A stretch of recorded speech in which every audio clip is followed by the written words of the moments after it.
le cadre étant, ou un cadre étant posé avec un rappel historique qui ne fait jamais de mal, je vous propose maintenant de passer à la première table ronde, et donc j'appelle Dominique Bailly à me rejoindre sur scène. Donc Dominique est fondateur de Human & Co.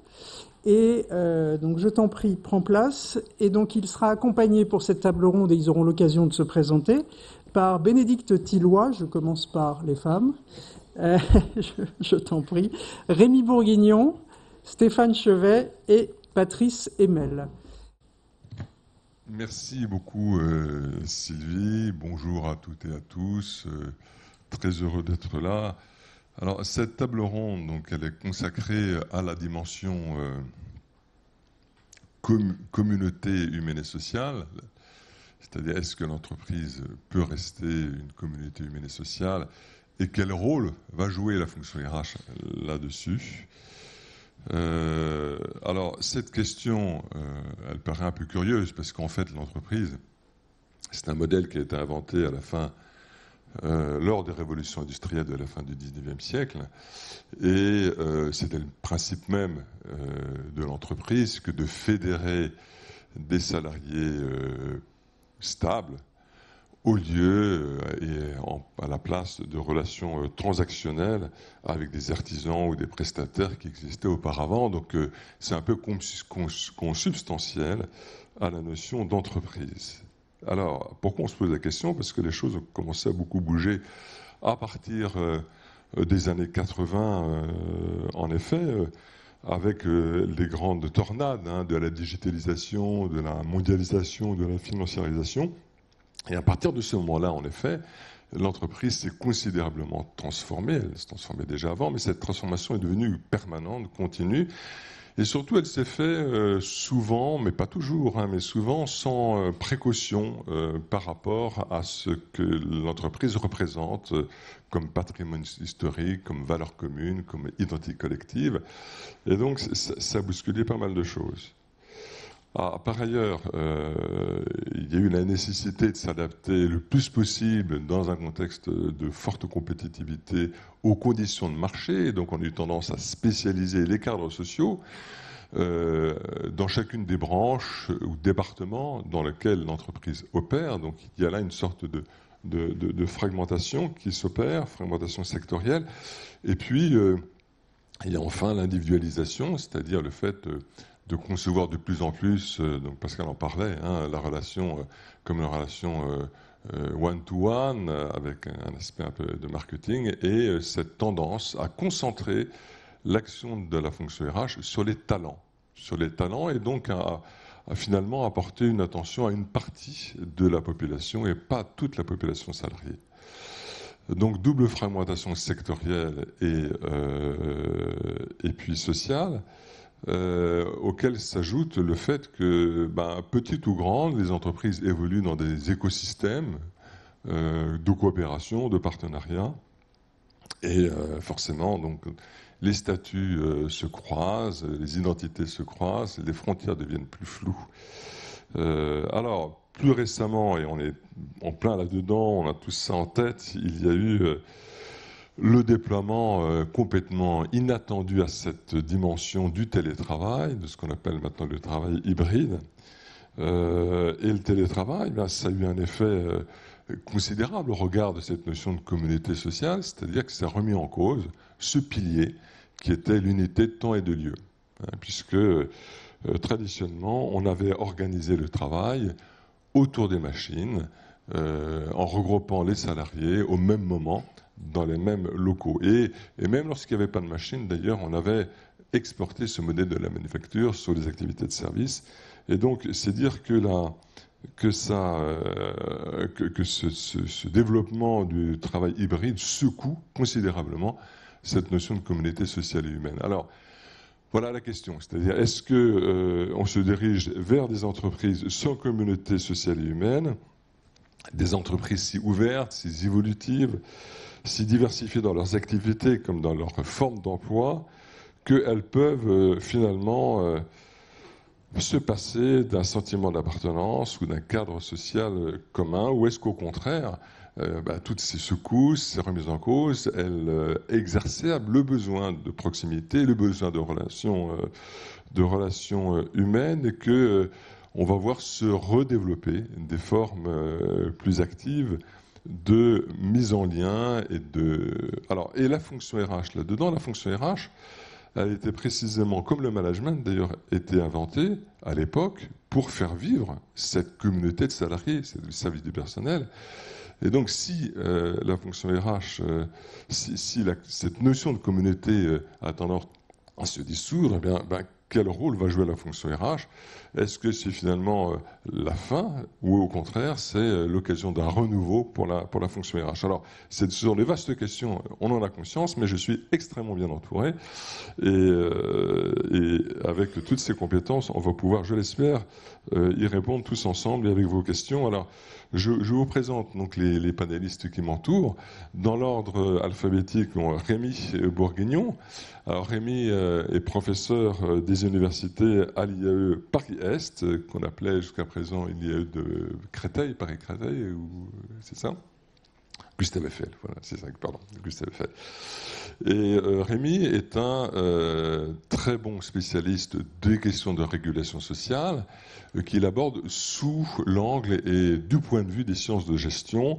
D'ailleurs, donc je peux le dire, vous, Rémi, tu vas bientôt, tu es le coordinateur, l'auteur coordinateur d'un ouvrage qui s'appelle L'analyse organisationnelle du dialogue social, et cet ouvrage va sortir très bientôt, le 27 octobre. Je ne sais pas chez quel éditeur, par contre, je n'ai pas trouvé. EMS Édition, d'accord. Donc un éditeur de référence en matière de publication universitaire notamment. Stéphane Chevet. Stéphane est administrateur salarié au titre de la CFDT du groupe La Poste. Hein, donc tu es chez toi ici, bien sûr. Donc tu es postier. Donc tu as une carrière assez longue que je ne vais pas retracer, mais je vais simplement souligner le fait que tu as aussi été le fondateur et le président jusqu'à une date récente de l'Union des indépendants. C'est une union qui réunit donc les professionnels indépendants, comme son nom l'indique. Je crois qu'il y avait 400 000 en quelque sorte personnes impliquées. Formidable initiative, et donc là aussi une expérience intéressante croisée. Ensuite, donc Patrice Emel, cadre dirigeant de Total Energy, ne pas dire Total, c'est interdit, donc Total Energy. Et Patrice Emel donc, est aujourd'hui, après une carrière opérationnelle, et directeur de la stratégie et des politiques ressources humaines pour donc le groupe Total Énergie. Et puis Bénédicte Tilloy, qui est à côté de moi.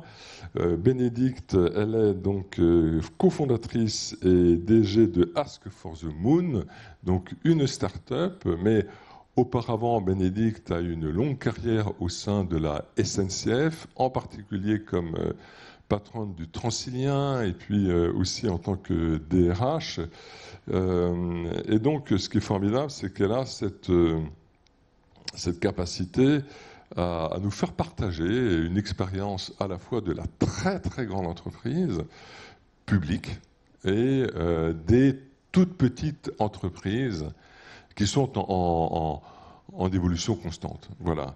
Et j'ajoute que Bénédicte est aussi artiste, hein, puisqu'elle est, vous le savez, aquarelliste de grand talent. Et souvent, elle nous fait partager ses œuvres sur les réseaux sociaux. Donc, elle est l'auteur aussi d'un livre que j'ai avec moi, comme dans les émissions de télévision, qui s'appelle La Team. Le jour où j'ai quitté mon COMEX pour une start-up, c'est publié chez Duno, et c'est très intéressant et amusant à lire. C'est pas qu'amusant, c'est aussi très intéressant à lire. Voilà.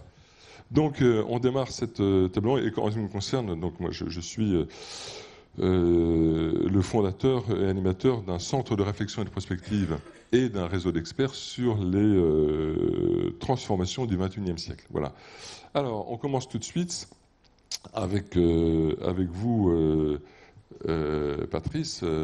Donc, Total Energy. je trouve que ça incarne bien la grande entreprise qui forme communauté, enfin vue de l'extérieur, hein, et cette grande entreprise de taille internationale, hein, mais très implantée aussi en France, qui forme communauté, voilà, se transforme dans un secteur dont on voit bien aujourd'hui l'actualité assez vive. Alors comment ça se passe? Alors ça se passe bien, déjà. En quelques mots, en fait, et c'est pour ça que vous disiez tout à l'heure que les mots comptent. Donc Total Energy, ça a un sens, c'est que la transformation, c'est que le groupe pétrolier Total devient un groupe, une compagnie multi-énergie, Total Energy. Et concrètement, qu'est-ce que ça veut dire? Ça veut dire qu'on se développe dans des domaines qui n'étaient pas les nôtres jusqu'à présent. L'électricité, bien sûr renouvelable, l'éolien, le solaire, les molécules décarbonées, enfin tout ce qui doit permettre de continuer à fournir de l'énergie au plus grand nombre. Il faut savoir que dans le monde, sur Terre, il y a 1 milliard d'individus qui n'ont pas accès à l'électricité. C'est notre enjeu de fournir cette électricité à ce milliard et d'être neutre en carbone en 2050 avec la société, qui est l'enjeu de la transition climatique. Et quand on a lancé ce projet, donc assez vite, on a ressenti le besoin d'avoir un accompagnement, une ambition people à côté de cette ambition business. Alors c'est une ambition humaine qu'on avait lancée il y a 3 ans, mais on a senti le besoin d'avoir des chantiers supplémentaires. Et pourquoi? Parce que fondamentalement, cette transformation, on a décidé de la faire avec nos salariés. On ne va pas se séparer des métiers traditionnels pour aller chercher des compétences dans d'autres métiers. On est persuadé que c'est dans nos métiers traditionnels qu'on a les compétences pour aborder ces nouveaux métiers. Et donc c'est ces chantiers qu'on a lancés. Je voudrais juste pour l'illustrer par 2 exemples qui me paraissent assez emblématiques de ce qui fait communauté, justement. Le premier, c'est qu'on s'est dit que c'était une transformation tellement fondamentale que c'était des fondements d'une nouvelle culture qu'il fallait développer. Et donc on s'est dit qu'il fallait former l'ensemble de nos salariés dans le monde entier, en 2022 et en 2023, 5 jours de formation au global, justement sur cette ambition, sur la transition énergétique. Qu'est-ce que ça veut dire que cette transition énergétique? Comment nous, on veut y répondre?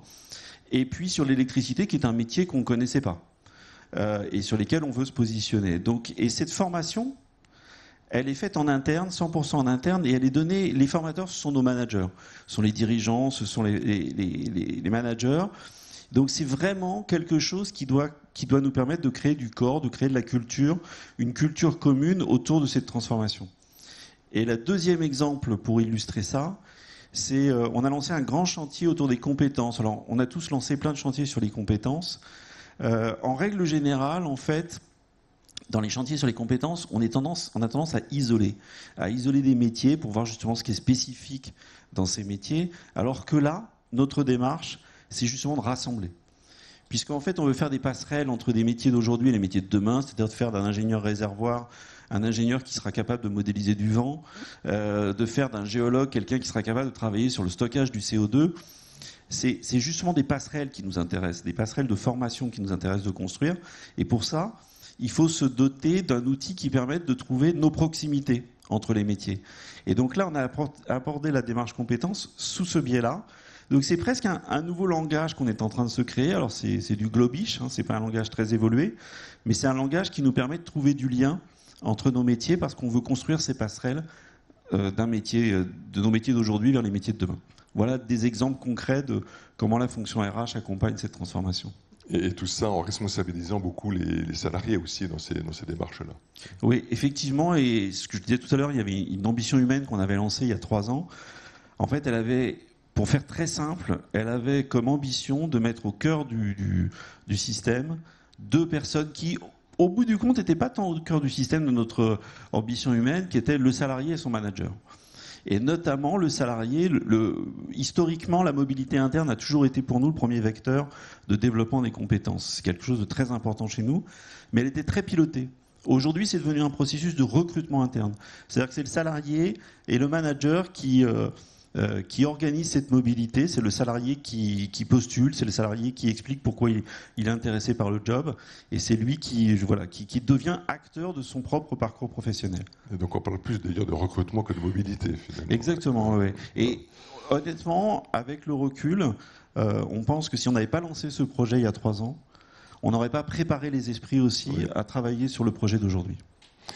Très bien, merci beaucoup Patrice. Donc un bon exemple d'une entreprise qui se transforme en cultivant son sentiment d'appartenance.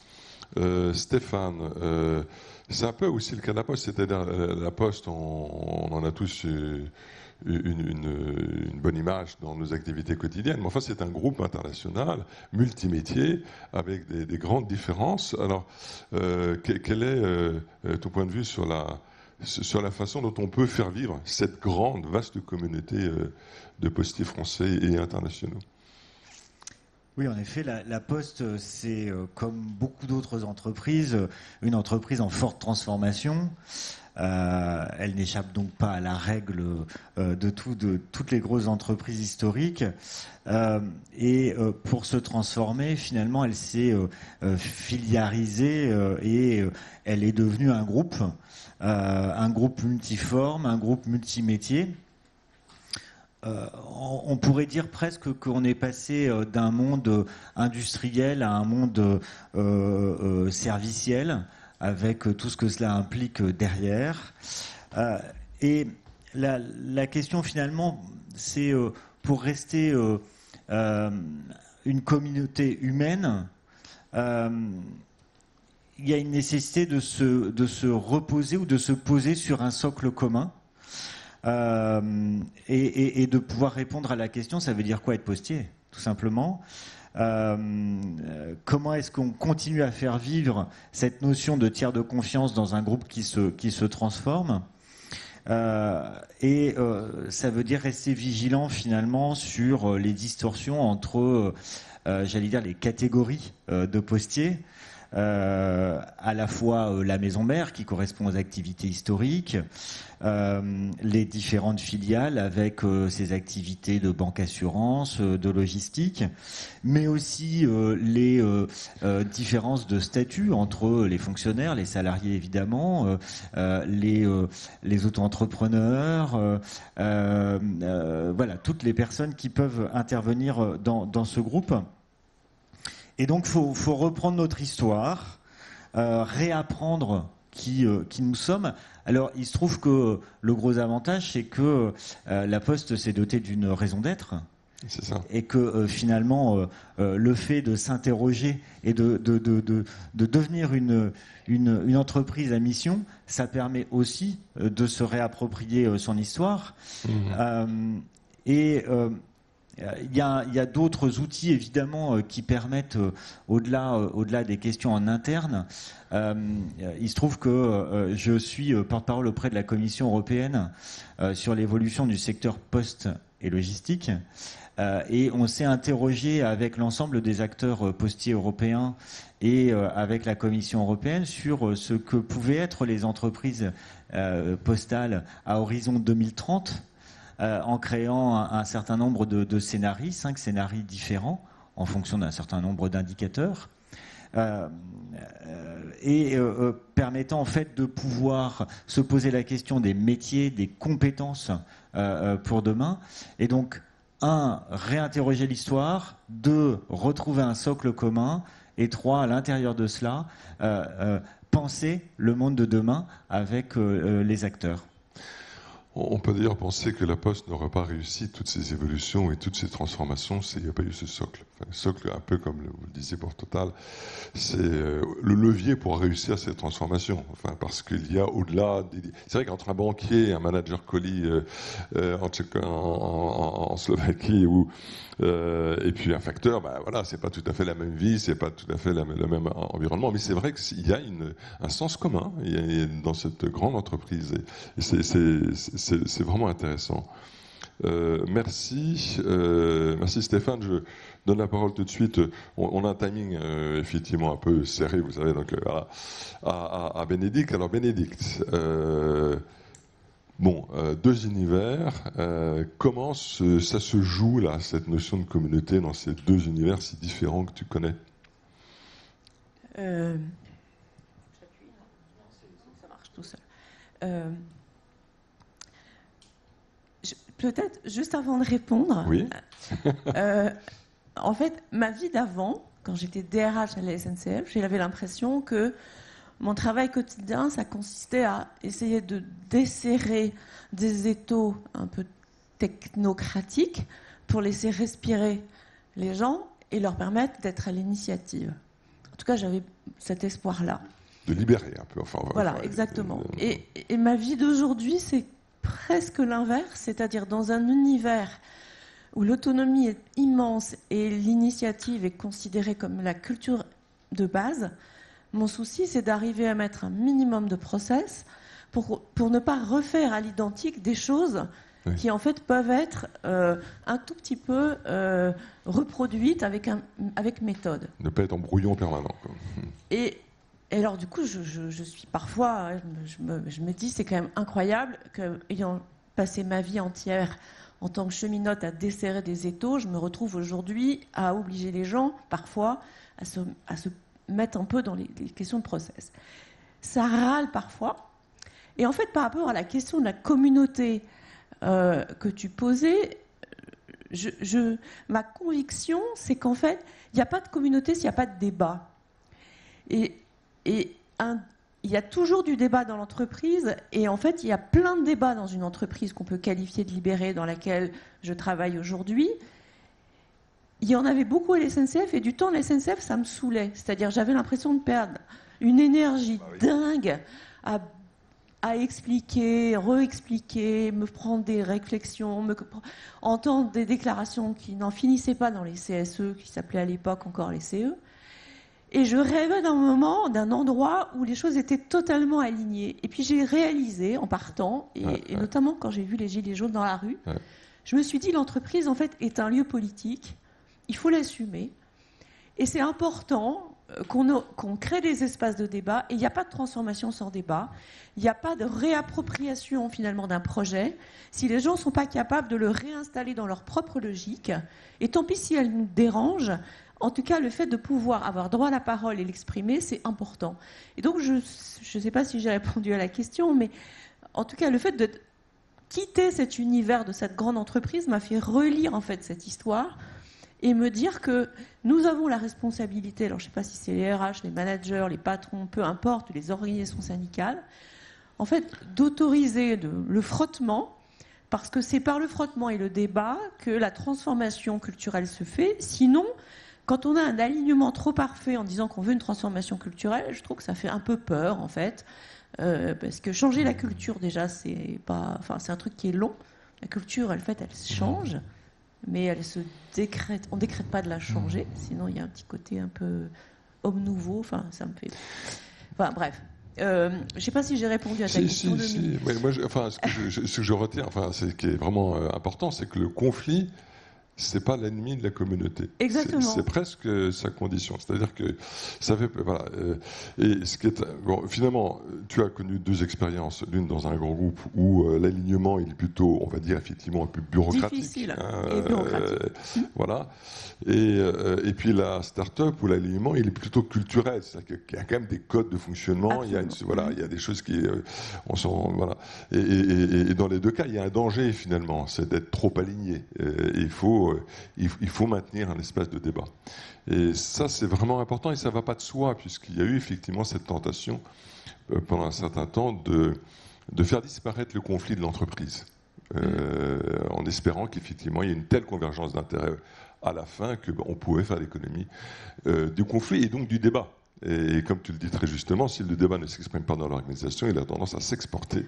Voilà. Voire il ne s'exprime pas du tout, c'est-à-dire qu'en fait les gens le refoule.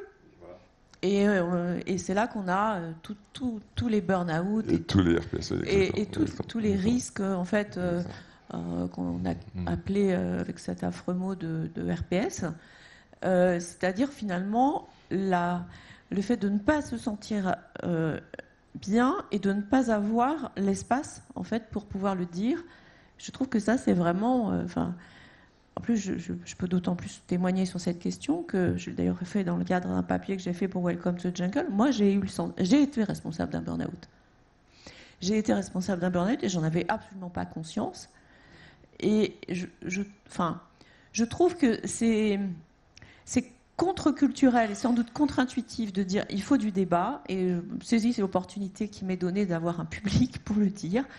Je pense qu'en fait, on avance plus vite dans les organisations, dans les transformations, quand on crée des espaces qui permettent aux gens de se réapproprier ce qu'on leur propose en le faisant, en leur permettant de le relire avec leur propre logique et leur propre histoire. Voilà.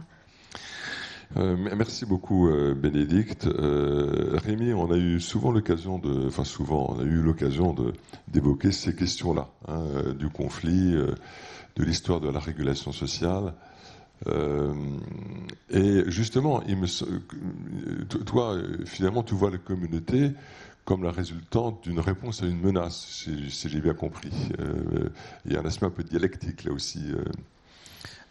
Oui, c'est ça. Et je vais me situer dans le prolongement de la discussion parce que je m'y retrouve pas mal. Effectivement, comme tu le disais en introduction, la fonction RH c'est aussi constituée pour faire vivre la communauté, mais c'est bien une manière de dire aussi que cette communauté n'est pas naturelle et que on cherche à la construire en permanence. Et à mon sens, pour comprendre une organisation, il faut aussi la comprendre comme une multitude de communautés. Je ne suis pas sûr que l'entreprise fasse communauté unique. Il y a des cas très classiques que tout le monde connaît, des cultures métiers ou des communautés métiers avec des oppositions parfois très très fortes entre les logiques commerciales, les logiques de R&D, d'ingénieurs, etc. Évidemment, la question des relations sociales. Les organisations syndicales cherchent bien à constituer une communauté de salariés qui cherchent à se défendre contre l'employeur. On pourrait prendre également le cas des tensions qui existent dans un certain nombre de groupes entre le siège, le corporate et puis les filiales. Là aussi, parfois, on se sent être dans une même communauté, dans une filiale contre la menace du groupe. Et parfois, d'ailleurs, ces communautés se combinent. J'ai en tête le cas d'une entreprise qui avait été étudiée dans un papier de recherche. C'était extrêmement intéressant. Un grand groupe qui mettait en concurrence ses filiales. Et donc les choix d'investissement étaient orientés vers telle ou telle filiale. Et bien qu'est-ce qu'on voit à ce moment-là? On a vu des communautés assez fortes se constituer dans les filiales, avec parfois des niveaux de solidarité entre employeurs et organisations syndicales qu'on n'aurait probablement pas trouvé sans ça. Ça veut dire quoi? Ça veut dire que la communauté se constitue aussi comme une réponse à ce qui est perçu comme une menace. C'était d'ailleurs tout le débat ou toute la démarche des modèles paternalistes, où l'employeur proposait une protection face à un environnement qui était perçu comme hostile, avec peu de protection sociale, etc. Et donc, on protège. Et d'ailleurs, les organisations syndicales, pendant longtemps, le discours, c'est on vous protège contre un management autoritaire, menaçant, etc. Et un des dilemmes pour les organisations syndicales qui s'engagent dans des démarches coopératives, c'est précisément d'expliquer pourquoi il faut se fédérer derrière l'organisation syndicale s'il n'y a pas de menace en face et si effectivement les intérêts sont alignés. Donc effectivement, il faut penser le conflit, je suis tout à fait d'accord avec ça, il faut se méfier des discours euphémisants dont parlait Pascal tout à l'heure dans l'introduction, qui vont avoir tendance à cacher ces conflits. Simplement, le conflit ne va pas forcément faire naître une communauté, mais il va faire naître une multitude de communautés qui vont vivre ensemble et qui vont se tenir en tension, précisément parce qu'il y a des conflits. Et ça, il y a toute une tradition en sociologie qui a bien montré autour de Georg Simmel, etc. Le conflit est producteur de collectifs, et les collectifs se tiennent précisément parce qu'ils sont dans ces relations de tension. Oui, et d'ailleurs, alors effectivement, ça permet du coup de rebondir pour aborder à la deuxième partie de cette table ronde, c'est-à-dire que on voit bien d'ailleurs que par rapport au télétravail, il y a de la part des salariés une certaine ambivalence, parce qu'il y a à la fois un attrait pour cette liberté qui est donnée. Puis en même temps, il y a le regret aussi de ne plus ou d'être un peu loin d'un collectif et le besoin en même temps de refaire communauté. Donc il y a bien cet aller-retour. Alors on va donc aborder ce deuxième sujet. Et attends, excusez-moi, je retrouve mes notes. Je suis désolé, c'est pas très pratique comme ça. Sur le télétravail. Oui, excuse-moi, Bénédicte, je reviens vers toi. alors là, avec encore une autre casquette, puisque tu es à l'initiative d'un programme qui est développé à Sciences Po, à Paris, pour former justement les managers et les DRH, sans doute, j'imagine, au management du travail hybride. Donc voilà, donc c'est une nouvelle réalité, on le sait bien, une réalité très importante. Donc j'en déduis que c'est quelque chose qui s'apprend. En tout cas, on est tellement au début des conséquences du travail hybride que tout le monde, en fait, est un peu comme une poule devant un couteau, devant ce qui nous est arrivé. C'est-à-dire que pendant très longtemps, le télétravail a été une exception. C'est devenu une nouvelle règle. Oui. Et on l'a pratiqué sans l'avoir pensé, du mieux qu'on peut et de manière différente. Et il se trouve que à la fin de l'année dernière, effectivement, je suis prof à Sciences Po dans le master exécutif RH. J'ai eu en face de moi des DRH qui étaient assez démunis et qui se demandaient finalement comment on allait pouvoir resynchroniser un peu l'entreprise pour qu'il puisse y avoir des moments collectifs pour faire communauté. Parce que finalement, on a une contradiction à gérer, c'est que chacun a envie d'être autonome et de pouvoir décider quand il va travailler au bureau, mais en même temps, quand il y va, il a envie de rencontrer les autres. Et si les autres sont autonomes aussi, et s'il n'y a pas eu d'organisation, les chances de le rencontrer sont faibles.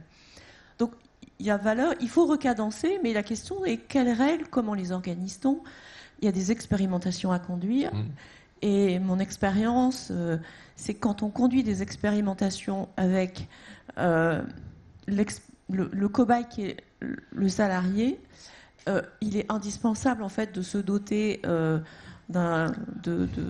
garde-fous. C'est important d'avoir des sociologues, philosophes à côté qui aident à réfléchir ces questions. Et donc, j'ai proposé effectivement à Sciences Po d'avancer avec des DRH et d'avoir un programme de formation, c'est-à-dire un programme dans lequel ils entendent des apports méthodologiques ou des apports académiques et dans le même temps, ils cheminent ensemble sur des questions qu'ils se posent dans leurs propres entreprises, à charge pour eux de les partager, de solliciter l'académie et en même temps d'accepter d'expérimenter sur des sujets qui sont éminemment inflammables, puisque ce sont des sujets qui sont en rapport avec les humains. Voilà. Je crois beaucoup à ce genre de pratique, c'est-à-dire je regarde Pascal Huguetto parce que j'ai souvenir en fait qu'il y a un certain temps après l'accident de Bretigny à la SNCF, on avait ouvert un grand cercle dans lequel on faisait cohabiter et surtout travailler ensemble les académiques, des managers, des salariés, des représentants syndicaux sur des transformations que les gens étaient en train de vivre et qui nécessitaient d'avoir du recul. C'est comme si on abordait, en fait, on devait pédaler et en même temps se regarder pédaler. Et quand on doit faire ça en même temps, parce qu'il y en a des accords à signer, il y a des méthodes de travail qu'il faut faire. Il faut être dans l'expérimentation, mais il faut être dans l'expérimentation pensée, intelligente, réfléchie. Donc c'est ça que je propose de faire à Sciences Po. Alors en même temps, c'est sympa de m'en faire la pub, ça démarre. Hein, donc le programme marchera que s'il y a des gens qui s'y inscrivent. Voilà, vous avez noté. Bon, bah, très, très bien. En tout cas, ce que ça démontre, c'est que d'abord, c'est vrai que le télétravail, c'est une évidence, mais c'est une vraie disruption. On parle beaucoup de disruption, mais en voici une majeure. Dans le domaine social et humain, en voici une colossale, et c'est un chemin d'apprentissage. Et je crois que c'est un petit peu comme ça que, Patrice, vous avez pris les choses aussi chez Total Energy. Oui, comme ce que tout le monde évoque. En fait, le Covid, ça a été une révolution du télétravail. Moi, je dirais qu'on est passé de la méfiance à la routine. Sans être préparé. Et la décision qu'on a prise, c'est de se précipiter, de ne pas négocier. Ce qui n'a pas toujours été bien compris en fait en interne, ni par nos salariés, ni par nos partenaires sociaux. Mais assez vite, on s'est rendu compte que le télétravail, ça devait s'organiser. On était pour, fondamentalement, mais ça s'organise. Et pourquoi, enfin, il y a deux choses qui nous paraissaient importantes. Le premier, c'est ce que vous avez dit, c'est-à-dire que l'entreprise, c'est pas une communauté, c'est des communautés qui doivent travailler ensemble. Je reprends mon exemple de tout à l'heure. Le géologue et le foreur, honnêtement, ils n'ont jamais été préparés à travailler ensemble, sauf qu'ils doivent travailler ensemble s'ils doivent faire un puits. Ouais. Et pour ça, il faut créer des relations interpersonnelles, des relations de confiance, et ça se fait dans la proximité. Ouais.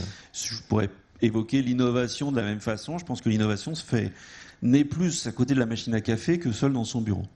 Et puis la deuxième raison, c'est qu'assez vite, on s'est rendu compte que le regard même de nos salariés sur le télétravail ne cessait d'évoluer.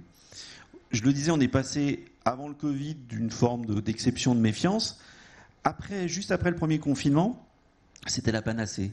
On se demandait pourquoi on n'en faisait pas plus, pourquoi on n'avait pas fait plus, pourquoi on n'en faisait pas tout le temps. Et puis assez vite, ils se sont dit, oui, mais attention, oui, d'accord, c'est bien, mais pas tout le temps. Et puis, ils sont revenus au bureau. Ils se sont dit, mais si je reviens au bureau, mais que je suis le seul au bureau, si je reviens au bureau pour faire du Teams, alors qu'à la maison, je fais du Teams, ça sert à quoi d'être au bureau?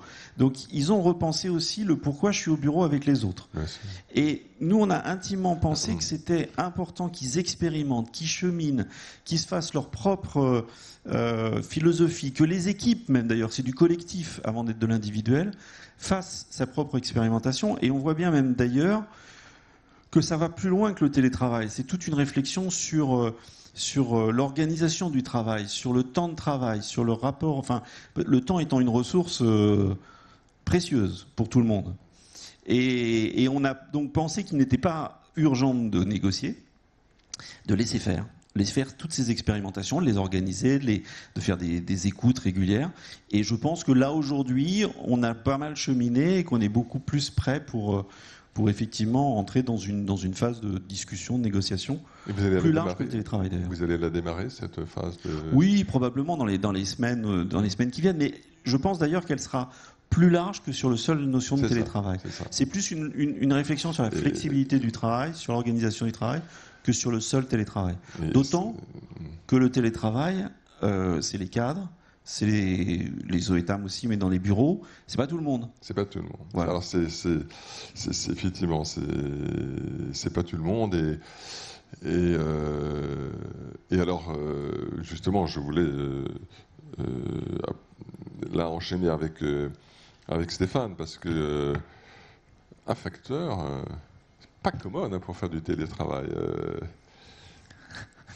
C'est clair qu'un facteur en télétravail, forcément, ce sera moins efficace pour distribuer les colis et les courriers. Il y en a combien de facteurs aujourd'hui? Plusieurs dizaines de milliers. Oui, et mais en fait, tu l'as dit tout à l'heure, l'entreprise, elle est née à la porte de l'usine finalement. Et tu l'as évoqué tout à l'heure, on a eu un premier changement qui était l'explosion de l'unité de lieu. Et puis là, on connaît la deuxième transformation avec l'explosion de l'unité de temps. Voilà.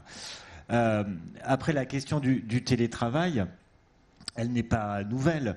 D'ailleurs, la CFDT a été une des organisations, je dirais, en pointe sur la question du télétravail. D'ailleurs, je me permets juste de faire un petit retour en arrière parce que j'ai mon oreille qui a frisé tout à l'heure lorsque l'on parlait de syndicalisme et de débat égal conflit.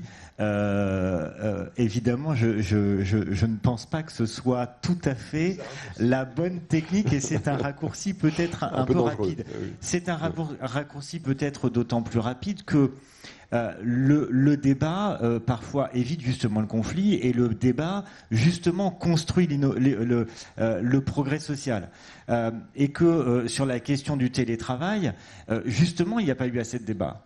Parce qu'il y a eu aussi une frilosité des acteurs dans l'entreprise, parfois des organisations syndicales, souvent des entreprises.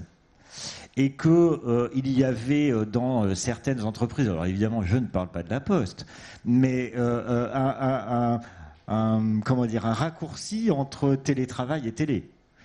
En se disant, mais est-ce que finalement mes collaborateurs vont vraiment travailler ou est-ce qu'ils seront devant leur télé? Voilà, enfin, on le sait tous, qu'il y a eu ces débats et cette frilosité. En vrai, la question, ça a été relevé, toutes les catégories d'emploi ne sont pas ouvertes au télétravail. Il y a un risque de tension donc entre l'école bleue et l'école blanc. Il y a la nécessité aussi de fixer un cadre. On l'a vu avec la crise Covid. Le télétravail s'est largement répandu, en dehors de cadres parfois négociés dans l'entreprise, pour créer des facilités parce qu'on n'avait pas forcément le choix de faire autrement. Mais on a vu, et notamment parce que nous sommes encore dans une société trop phallocratique, on l'a vu pour un certain nombre de femmes salariées qui ont supporté une double journée dans la même journée. Moi, je me souviens avoir entendu un collègue homme me disant j'ai le temps de faire une réunion tard parce que ma femme elle est en télétravail, donc elle peut aller chercher les enfants. Bon, autant vous dire que la réaction n'a pas tardé. Il y a donc la question du rythme, la question des journées longues, plus longues qu'au travail, puisque le temps de transport est réemployé en temps de travail, avec des réunions Teams qui ont lieu à 18h, 19h, etc. Et puis, on le voit aussi dans la presse, alors c'est pas forcément le cas en France, mais aux États-Unis, de logiciels espions, qui regarde si en fait le salarié, le curseur de l'ordinateur du salarié continue à bouger dans la journée.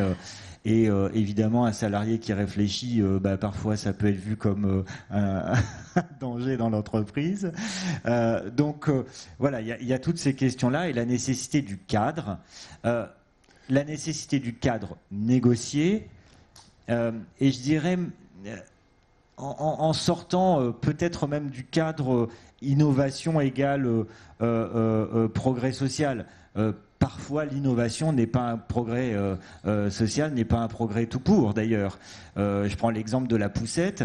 Avant la poussette, le bébé était orienté vers le parent qui poussait, et donc il y avait ce lien, cette interaction du regard, de la parole, etc. Puis un jour, la poussette s'est retournée et on a envoyé le regard de l'enfant vers le monde extérieur. C'est de l'innovation. Est-ce que c'est un progrès ? J'en sais rien, je ne suis pas spécialiste de la psychologie infantile, mais en tout cas, ce qui est certain, c'est que le lien entre l'enfant et le parent n'existe plus et que l'enfant est projeté vers un monde qu'il ne connaît pas. Est-ce que ça veut dire ça, Stéphane, qu'il y a un minimum ? C'est-à-dire, aux États-Unis, le full remote, comme on dit, pour employer un terme très à la mode, c'est vécu comme un progrès pour le coup. Alors, peut-être par l'entreprise. En Californie, en tout cas beaucoup, mais voilà. Alors, peut-être par l'entreprise. Qu'est-ce que tu en penses ? On a une économie d'échelle à réaliser, justement, en faisant ça. Non, je pense que, en fait, le tout distanciel n'est pas forcément une très bonne idée, puisque, justement, la question de faire communauté, de faire entreprise, est une vraie question qui se pose avec le tout télétravail. En revanche, puisque l'entreprise s'est projetée hors les murs, il peut exister des tiers-lieux de travail qui ne sont pas forcément le domicile, mais la création de tiers-lieux de travail qui permet de refaire communauté, et pas seulement communauté pour l'entreprise, mais communauté pour les entreprises. On a, par exemple, à La Poste, un réseau de bureaux où on pourrait imaginer qu'on ouvre ces bureaux tout ou partie, déjà pour les rentabiliser un petit peu, pour refaire revenir des gens à l'intérieur des bureaux de poste, et puis pour recréer des communautés dans des bassins d'emploi, des bassins de vie. Ça répondrait à la question de la communauté de salariés, ça répondrait à la question aussi du coût de l'énergie, je me tourne vers mon voisin, et donc des problématiques de transport, puisque les transports publics n'existent pas dans tous les bassins de vie et les bassins d'emploi. Et donc voilà, ça permettrait de recréer des vraies communautés humaines. Je pense que la pause à la machine à café est une pause qui permet aussi une forme de création nécessaire pour l'entreprise, de confrontation d'idées et que des phases d'idéation peuvent avoir lieu autour de la machine. D'ailleurs, les spécialistes disent beaucoup que le télétravail convient assez mal aux entreprises de haute technologie ou celles où l'innovation se fait beaucoup justement par ces contacts informels. Bénédicte, vous voulez intervenir? Oui, non, je voulais réagir parce que la proposition de Stéphane, ça me rappelle une des choses que j'avais faites quand j'avais Transilien en charge. On avait imaginé que un certain nombre de gares de grandes banlieues puissent accueillir en fait les employés de la SNCF qui habitaient à côté, pour éviter en fait qu'ils soient dans les trains de pointe le matin, et deux, on se disait aussi que dans les moments de perturbation, parce qu'il y en avait malheureusement beaucoup à cette époque, je crois qu'il y en a encore d'ailleurs, mais ils puissent prêter main forte à leurs collègues, ce qui était une manière d'ailleurs de retrouver de la solidarité et de la proximité entre des gens de bureau et puis les opérationnels de terrain. Alors je ne sais pas si ça s'est poursuivi, mais en tout cas c'était l'esprit en fait. Ça marche plus. Bon, dommage. Il y a une belle piste là. Dans tous ces réseaux, entreprises de réseau, il y a effectivement. Il y a des pistes et des lieux, et on pourrait imaginer aussi des TGV avec des espaces de télétravail. Il faut déjà embarquer les footballeurs, mais ça c'est un autre sujet. Bon.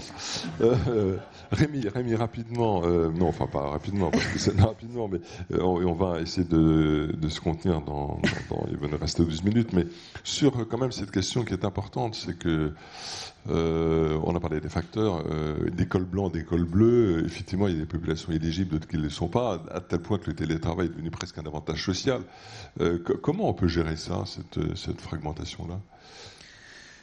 Oui, alors c'est une question compliquée. Alors évidemment, il y a, en fonction de la nature des activités, parfois le télétravail n'est pas possible. Donc on parle des facteurs, mais il y a plein d'autres activités. Et puis on l'a bien vu d'ailleurs quand on était vraiment au plus dur de la crise sanitaire, avec toutes ces populations qu'on a dit en première ligne. On peut penser à la grande distribution, par exemple, des gens qui ont continué à tenir leur poste. Évidemment, le monde de la santé, etc. Et avec, à ce moment-là, effectivement, un sentiment de... je ne sais pas si vous vous rappelez, on avait beaucoup de débats autour de peut-être une inégalité entre ces populations, entre ceux qui prenaient les risques sanitaires et puis ceux qui étaient plutôt préservés de ces risques parce qu'ils pouvaient travailler en distanciel et que ça pouvait constituer un clivage assez fort. Donc on est un petit peu sorti de ces sujets aujourd'hui, mais le télétravail rentre effectivement comme un mode de fonctionnement désormais normal des organisations. Mais il me semble que si on veut comprendre les inégalités que ça gère et qu'on veut questionner ça au regard de la notion de communauté, il faut quand même distinguer les populations en fonction de la nature de leur activité.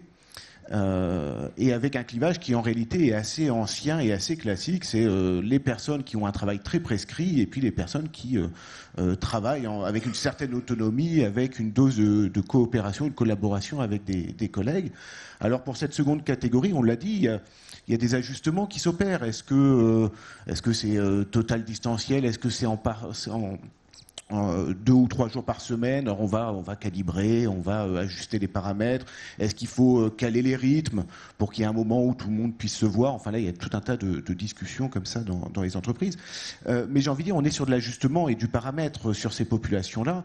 Et les communautés ne sont pas si en danger que ça, parce que les gens, de toute façon, même quand ils sont en distanciel, ils coopèrent. Ils sont par Teams, mais ils travaillent ensemble, ils discutent au quotidien. Ils font des réunions, etc. Et donc les communautés ne disparaissent pas. Alors certes, on va pouvoir ajuster pour s'assurer qu'il y ait les temps qui permettent d'avoir de l'innovation, etc. En revanche, pour les populations qui ont un travail très prescrit, là, on a un danger qui est autre et qui a été souligné tout à l'heure à travers les outils de contrôle qui ont été mis en ligne et qui font que finalement, le travail peut encore s'appauvrir sur ces populations-là avec un sentiment de conditions de travail très dégradées, de sentiment de contrôle très très fort. Et en plus, ils n'ont plus la communauté salariée avec laquelle ils peuvent discuter de leurs conditions de travail. Donc là, un sentiment qui peut amener vraiment des conditions difficiles et donc peut-être une forme de sécession aussi d'une partie des salariés. Oui, il y a un vrai clivage à l'intérieur du télétravail, entre exactement. Là où c'est à peine plus de liberté et là où ça en enlève, parce que le contrôle informatique... Et les jobs dans lesquels il y a peu de liberté, il y a du travail prescrit, on risque d'aggraver cette situation si on poursuit cette logique du distanciel. En revanche, pour les populations qui ont une forme d'autonomie, on est plutôt sur du paramétrage et il n'y a pas de grand danger pour les communautés, me semble-t-il. Alors, en tout cas, on voit bien que le télétravail, c'est une bonne opportunité pour la fonction RH de réinvestir ces questions d'organisation du travail, puisque c'est, vous l'avez dit, pas seulement le télétravail, c'est toute l'organisation qu'il faut repenser. Donc, on peut aborder maintenant la troisième partie de notre table ronde à la dernière, pour terminer dans... Donc là, je vais vous inviter à être concis, si possible, dans vos réponses pour qu'on puisse terminer à 45 ou plus tard. C'est Stéphane. Stéphane, moi j'ai juste une remarque là-dessus, c'est que, formidable disruption, mais il faut voir, le télétravail, incroyable innovation, un progrès ou pas, mais incroyable innovation, ça n'a pas été inventé par les DRH, ça n'a pas été inventé non plus par les syndicats, ça a été inventé par la crise. Donc, c'est-à-dire que, est-ce que ça veut dire que vous êtes passé, vous, organisation syndicale, à côté de cette possibilité? Quel enseignement? Oui, en effet, le propre d'une entreprise ou d'une organisation syndicale, c'est de répondre aux crises, ou en tout cas de survivre à la crise. On l'a vu, les entreprises se sont fortement disruptées. La question, c'est est-ce que les organisations syndicales se sont aussi disruptées? Pas certain. Je vais utiliser un néologisme, je dirais qu'il faudrait que les organisations se syndisruptent. C'est-à-dire que le propre de l'organisation syndicale, c'était, on l'a rappelé tout à l'heure, d'être à la porte de l'usine et de distribuer des tracts pour informer les ouvriers de l'usine. Voilà, c'était assez simple finalement. Avec cette forte transformation au sein des entreprises, eh bien, les organisations syndicales n'ont pas d'autre choix que de se transformer elles aussi. Alors ça passe par un certain nombre de choses. La première dans les entreprises, on en a fait nous l'expérience au sein de la CFDT et notamment sur la communication au niveau du conseil d'administration des élus CFDT, c'est de créer une application permettant finalement d'être dans la poche de nos collègues à travers leur smartphone. Oui, tu emploies un terme que j'ai trouvé intéressant, de démocratie liquide, pour désigner ces pratiques collaboratives, parce que l'application permet. Enfin. Eh bien, en fait, l'idée, c'est plus seulement d'informer, c'est de travailler ensemble. C'est ça. Alors, il y a, en effet, dans un grand nombre d'entreprises, évidemment, il y a les instances de représentation, etc. Et la démocratie représentative est un socle fondamental qui doit perdurer dans l'entreprise. À cette démocratie représentative, il faut ajouter une démocratie liquide, c'est-à-dire un lien beaucoup plus direct entre les uns et les autres, créer de la co-construction, notamment sur des propositions vers l'entreprise, ne pas être dans une relation binaire, c'est-à-dire je suis pour ou je suis contre, mais l'intérêt de cette démocratie liquide, c'est une démocratie de notes, c'est-à-dire que on va classer les propositions par note et ensuite les proposer celles qui auront remporté les meilleures notes, on est etc. vraiment dans le débat pour le coup. On est dans le débat, dans ce qu'ils font de la démocratie. Organiser, faciliter et encourager. Tout à fait. Et puis, je terminerai là-dessus. Je sais que tu as demandé de faire court. Je vais essayer de faire très très court. Je terminerai là-dessus, c'est-à-dire revenir à ce qui fonde le syndicalisme, oui. C'est-à-dire la construction de droits. On imagine souvent que le syndicalisme, c'est d'accompagner les droits. Non, c'est aussi de créer de nouveaux droits. Oui. L'expérience, tu en as parlé tout à l'heure, tu as la gentillesse de rappeler que j'étais président de Union Indépendant et créateur de cette plateforme. Lorsque l'on a commencé à parler à ces indépendants, qu'ils soient entrepreneurs, peu importe leur statut et leur métier, on est allé dans une logique servicielle. En se disant, après tout, c'est la mode, faisons comme les entreprises, faisons du service. Et très rapidement, en fait, ils se sont tournés vers nous en disant, mais attendez, nous, ce qui nous intéresse, c'est défendre des droits. Oui. C'est de construire et de défendre nos droits. Oui, faites ce que vous savez faire, c'est ça votre cœur de métier. Et donc, on a réussi à engager, tu l'as rappelé tout à l'heure, plus de 400 000 personnes à travers des collectifs, parce que justement nous étions dans notre cœur de métier, c'est-à-dire la construction de droit. Voilà, et le cœur du métier, mais exercé différemment. C'est-à-dire, la pratique change, mais le fond reste. Voilà, exactement. Alors, Bénédicte, très rapidement, ce mouvement-là, ce déplacement que Stéphane décrit pour les syndicats, est-ce que les DRH sont capables de le faire ? Je suis un peu sévère, donc je trouve... En tout cas, ce que j'ai appris depuis 5-6 ans dans ce monde des startups dans lequel je vis aujourd'hui, c'est que les produits qui réussissent passent par une phase d'observation en vrai des douleurs auxquelles sont confrontés les gens. Et on a des représentations de leurs douleurs, et puis il y a les vraies douleurs. Quand on fabrique des produits en n'ayant que en tête les représentations, c'est rare que ça marche. Ça marche quand on a collé exactement aux vraies douleurs des gens. Et ma question, c'est est-ce que les DRH et les organisations syndicales connaissent aujourd'hui les vraies douleurs des gens ? Je ne sais pas. En tout cas, c'est ce que tu les invites à faire. Et en tout cas, quand le dialogue n'est qu'institutionnel, oui, c'est ça.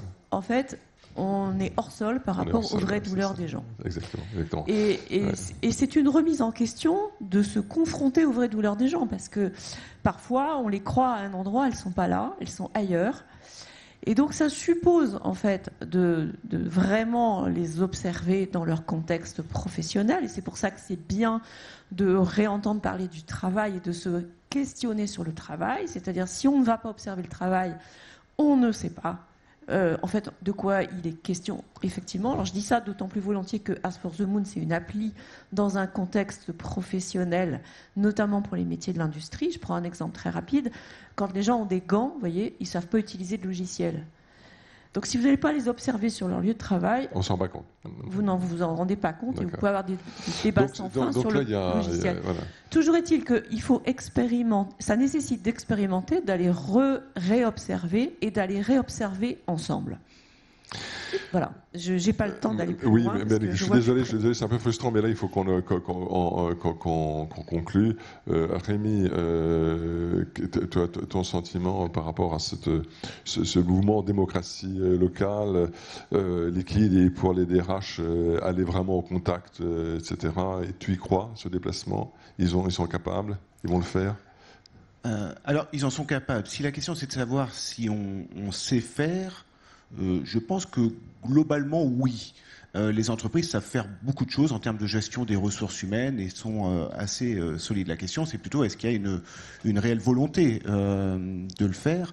Et tu as évoqué tout à l'heure dans l'introduction de la table ronde la question de la gestion des talents, que je trouve assez révélatrice des tendances actuelles sur les talents, qui sont pour le coup des populations sur lesquelles il y a déjà du travail distanciel depuis longtemps, beaucoup de mobilité internationale. On sait tenir des communautés. Les talents sont des gens qu'on veut conserver dans l'entreprise, qui s'identifient à cette entreprise, et les entreprises le font extrêmement bien et depuis longtemps, alors même que l'unité de temps et de lieu n'est pas là. Absolument. Donc on sait faire. C'est un bon exemple. Mais en revanche, ce que dit la gestion des talents, c'est qu'on concentre la gestion des ressources humaines. C'est-à-dire qu'en fait, on met des moyens importants d'accompagnement sur une partie de la population qui présentent de forts enjeux parce qu'ils détiennent les compétences spécifiques de l'entreprise, etc. Et au détriment d'une autre partie de la population de l'entreprise qui, elle, bénéficie d'un accompagnement RH qui est en recul depuis extrêmement longtemps, compte tenu des tendances qui ont été évoquées tout à l'heure, la financiarisation des entreprises, les attentes de flexibilité, etc. Mais en tout cas, il y a ces contraintes sur la fonction RH. Donc je pense que les entreprises savent faire. La question, c'est est-ce qu'on va mettre les moyens et est-ce que la fonction RH va être capable de sortir des contraintes dans lesquelles elle est, qui la pousse à concentrer toujours un peu plus le travail RH sur une population réduite. Mais il faut aussi que les entreprises le lui demandent, comme tu le disais. Et justement, alors donc, Patrice, la fonction RH, à l'échelle du monde, ça a un sens. Comment ça se traduit concrètement pour Total Energy. Je sais que j'ai pas beaucoup de temps, mais je vais juste dire une chose, attention aux mots, parce que par exemple la définition de talent chez nous, c'est tout le monde. Tout le monde est un talent qui mérite d'être développé. Et ce que je vous ai dit tout à l'heure sur ce qu'on lançait, c'est justement dans cette approche-là, on considère que tout le monde est un talent qui mérite d'être développé. Il ira jusqu'où il ira, mais tout le monde a un talent qui mérite d'être développé. Juste un mot aussi sur effectivement expérimentation, écoute, beaucoup d'écoute. Je pense que nous, depuis longtemps maintenant, on a des enquêtes régulières, certaines périodiques, certaines tous les 2 ans, certaines ponctuelles. Et je pense que c'est pas pour... alors Jeff Bezos dit, j'ai pas besoin de partenaires sociaux, j'ai des enquêtes. C'est pas notre approche. Notre approche, c'est on a besoin des partenaires sociaux, mais aussi on a besoin des enquêtes pour alimenter le débat et comprendre en direct aussi, sans filtre, ce que pensent nos salariés. Et puis, par rapport à ce que vous disiez sur le monde, je pense que ça, c'est effectivement un des grands enjeux des entreprises d'aujourd'hui. D'ailleurs, notre direction s'appelle pas direction des ressources humaines, c'est People and Social Engagement.